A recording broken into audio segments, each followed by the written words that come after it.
words used by Canadian Prime Minister, Foreign Minister, and then the US Ambassador, right? Yes, I do think there is a degree of prejudice here, They have made the allegations, they have taken action on them.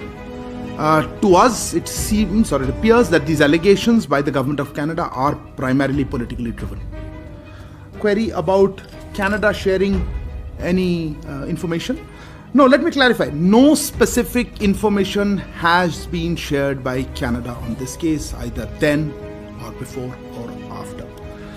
We have, as we have said, or I think we've been very clear, we are willing to look at any specific information. We have conveyed this to the Canadian side, made it clear to them that we are willing to look at any specific information that is provided to us. But so far, we have not received any such specific information. There was a indirect question on that. Let me also point out that from our side, very specific evidence about criminal activities by individuals based on Canadian soil has been shared with the Canadian authorities on a regular basis, but not been acted upon. Issue of a threat, Vinita, you mentioned for various things. Look, I don't know how to react to this. We obviously condemn any threat. But look, the overall, I think we should look at the larger issue. The larger issue is of terrorism.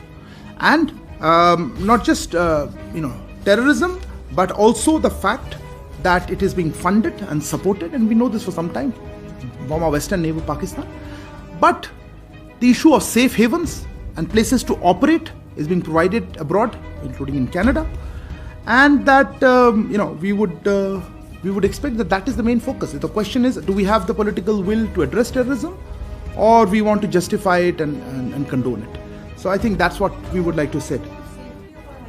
Yeah, no, as I said, one question at a time. On the issue of measures for our security, as I think the same question was asked, I don't want to discuss publicly, but of course we take, it is under the Vienna Convention, we expect host governments to provide security and for our premises, for our diplomatic personnel. What exact specific measures, I don't want to discuss publicly.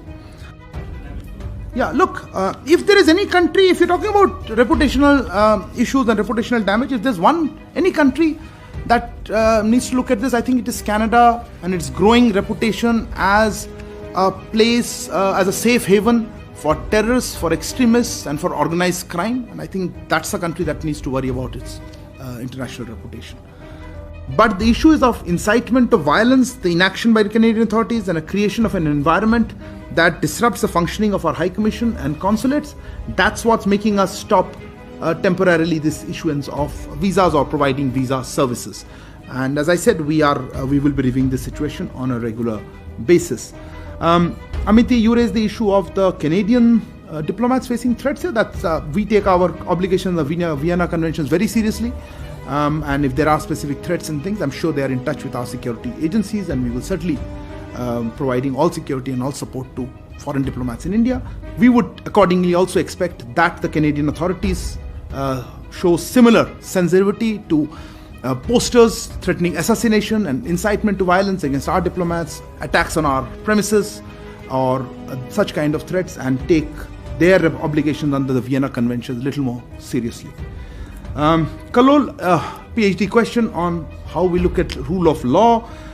We certainly abide by rule of law. I think if there is a doubt on that, we have a different conversation. We would, and this leads me to the question some of you asked. We have been sharing details of, fugitives from justice who have run away, who are seeking safe havens in Canada and elsewhere, to come back to India and face justice justice, whether it's economic fugitives or as terrorists. I think that's the way rule of law works. I don't even know what else to tell you how to handle. Easier would be if the host governments, where they're seeking safe havens, take action against such terrorists.